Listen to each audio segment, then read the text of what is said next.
The stock market is rigged. You can still make money, but you need to know when to get in and when to get out. The market makers, hedge funds, and fund managers are playing by a different set of rules.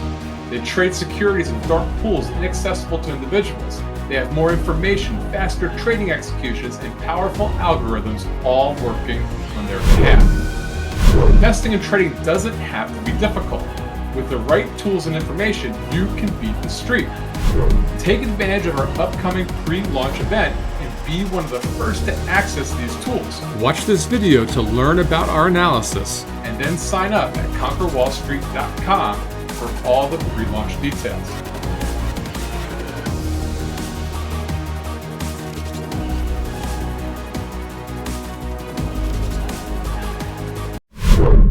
Welcome to Conquer Wall Street. First things first, I am not a financial advisor. This video is for educational and informational purposes only. Let's get right to the charts. First, we have the Dow Jones Industrial Average, which was down 4.5% this week. The S&P 500 was also down 5%, and the NASDAQ took another beatdown, finishing with a loss of 5.7% this week. As for the dominant cryptocurrency tokens, Bitcoin is currently down 3.74% for the week, and Ethereum is looking at a loss of 6.5% for the week. So, what's moving the stock and crypto markets this week? The big news this week was inflation data, or as we saw in Thursday's headlines, the fear of the upcoming inflation data. Remember, Friday isn't the only day markets got clobbered. Thursday saw losses of 2.4% for the S&P 500, 1.9% for the blue chips in the Dow, and 2.8% for the NASDAQ. And it's completely understandable. Look at this. May CPI came in at 8.6%. This is the largest rise since 1981. Let's put this in perspective. It's been 41 years since we've seen inflation data this high. This is the news that I've been talking about in my past videos that could drive the S&P 500 down 20% from its January high and put us into official bear market territory. If you missed those videos, please hit the subscribe button and notify button so you don't miss any content. But the news hasn't been all doom and gloom. The crypto space has had some good news as of late. Ethereum's Ropsten testnet successfully merged with the Beacon chain. If you're not already in the know, the Ropsten testnet is a replica of the Ethereum blockchain. This is part of the process of testing the transition of Ethereum from proof of work to proof of stake. This is a very bullish development for Ethereum, which is trying to finalize the merge by August of this year. Does that mean I'm pumping Ethereum as a buy? No. More on that in a moment. In other news, whale investor Blue Whale 159 keeps buying the dip on Shiba Inu. His latest purchase totals almost $2 million. If you've been following me, you already know I've been calling for Shiba to add a fifth zero to its price. Am I wrong and is Blue Whale right? Time will tell. And with my final piece of bullish crypto news, we have experts speculating that 75% of retail merchants will accept crypto payments within 2 years. The CPI data is bad news for stocks and crypto. And when you consider the news we had last week regarding the jobs report, it looks even worse. If you recall, in last week's video, I discussed the jobs report that stated the economy added 390,000 jobs in the month of May. While this was better than expected, with the estimate being for the economy to add 325,000 jobs, we have to remember April saw 436,000 jobs added. The hot job market may be slowing down, but the Fed likely won't see it this way. And with the hot CPI data, it's safe to speculate that they may be more aggressive raising rates. Did you see my video from last week? If you missed that, I'll attach a link on the top of this video. But essentially what happens is when interest rates rise, investors and traders value stocks at lower valuation multiples. Take a look at this chart of the 10-year Treasury yield. Notice in the 1980s to 1990s, we had insanely high interest rates. And when we compare this chart to the historical average price to earnings multiple for the S&P 500, we can see that the PE ratio was at its lowest point. Then, following the low point of the 1980s, the average multiple starts to rise. But if we flip back to the 10-year Treasury yield chart, we'll notice interest rates trending in the opposite direction. This is because cheap money fuels growth. When interest rates rise, growth companies become less attractive. What does this mean for crypto? Crypto is still a speculative asset. So when stocks go risk off, crypto assets go risk off. And more to the point, crypto has historically gone risk off first. Let's go to the charts. Starting with the S&P 500 chart, the official bear market territory is still in play. Look at the chart. Notice how close we've gotten to the line in the sand. If we cross below the 38.55 level on the S&P 500, I fear significant losses. But if you've been following me, you're not surprised. Last week, I told my viewers that we're technically trapped between the 20 and 50 exponential moving average, and that it's likely to be a news event that moves us out of that range. We got that news today with the CPI data. In addition to this, I also stated that we needed a proper pullback that set up higher highs and higher lows. It doesn't look like we're going to get that. The candles the last 2 days are horrible. Take a look at the VIX. Remember, I was looking for a VIX pullback below 30 to set up a bounce in the S&P 500. We got that.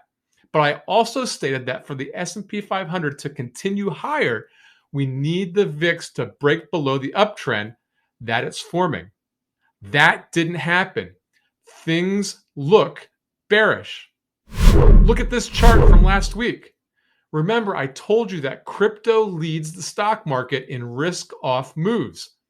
I said I was concerned because the S&P 500 has been outperforming Bitcoin.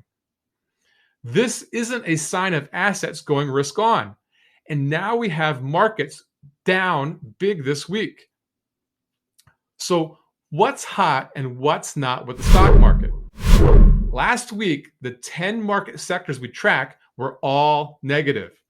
The most favorable sectors were the most defensive: consumer staples and utilities.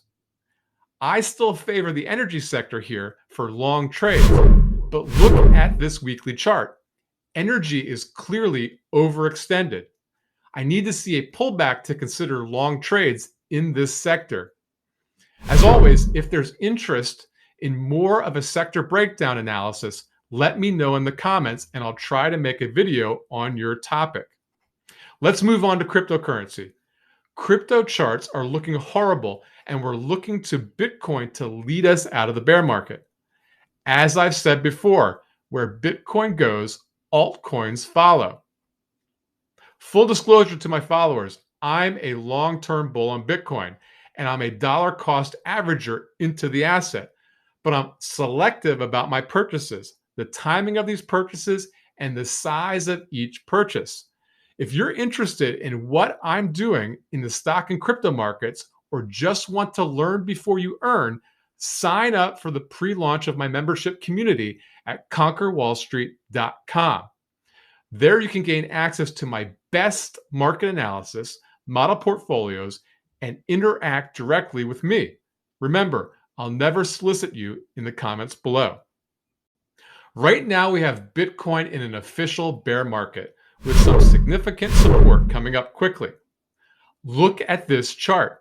The trend is down, but Bitcoin is quickly approaching its 200-week moving average.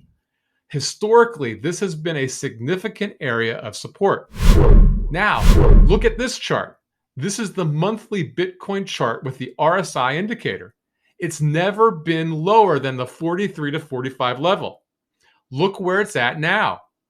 A monthly RSI of 46. Check out the weekly RSI. It's at 33 and almost oversold. Historically, when Bitcoin's weekly RSI has closed below 30, it's been a good time to buy. So The $1 million question you have for me is, am I a buyer of Bitcoin, Ethereum, or any other cryptos here? The answer is no. There's too much risk off in the market. Yes, long-term support is coming into play, but the economic data has been horrible. Crypto assets are leading equities to the downside. For me to become more bullish, I need to see Bitcoin lead equities to the upside. So, what's hot and what's not in the crypto markets? Last week, 18 of the 20 market cap leaders, excluding stablecoins that we track, were negative. And before you blast me in the comments, crypto trades 24 hours a day. So you might have slightly different weekly averages than those on my spreadsheet. It all depends on what platform you're using and when you average your data. Mine was taken on Friday, June 10th. Crypto is highly volatile, so prices swing wildly, and this might not be accurate when you watch this video. Big winner this week was Leo token with a weekly gain of 1.42%. The chart looks great, but for me, as a long-term hodler, I'd only add to a position if I see a pullback to the long-term trend line. Ethereum has a lot of good news going forward with the transition to proof of stake. Right now, we can see Ethereum is testing its 200-week moving average just like Bitcoin. Will it hold? Will a successful merge turn things around for Ethereum? In the short term, I'm not certain it will. There's too many risk factors in this space right now. Dogecoin is looking bearish long term. I'm looking for a touch of support near the 4-cent price level. Shiba Inu is the meme coin I'm pounding the table on.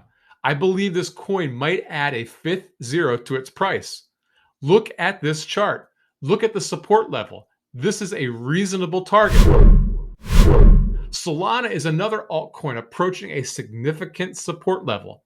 Look at this chart and you'll see a nice price support cluster that lines up nicely with the lower end of the 1-year volume profile. If the bear market continues, this support level around $28 could be a realistic target. Watch for more news of the network going down. This could be the event that would push Solana to that level. Thanks so much for watching. Let us know in the comments below what you thought of the video and what analysis and information would be most beneficial to you in the future. And as always, don't forget to hit that like and subscribe button and give us a visit at conquerwallstreet.com, where you can get access to all my best tools and analysis.